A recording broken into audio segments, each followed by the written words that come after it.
I'm going to do an informal range test on this Byrna X68 with the kinetic, Pistelle X68 with the Byrna Kinetic projectiles, the 68 caliber plastic balls. I tried to get reasonably level with the surface of this water here. Let's see how far this can fly. Damn, all the way across.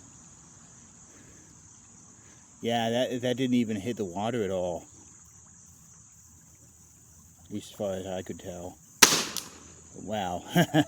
Skipped over the water, but my aim was a little bit off. Let's aim high. Yeah, that thing is gonna go like 100 feet. Wow. See if I actually aim it.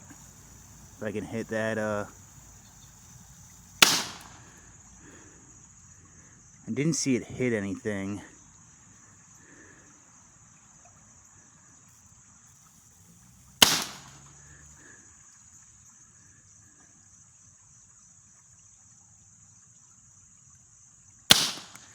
Okay, yeah, that hit right where I was aiming at.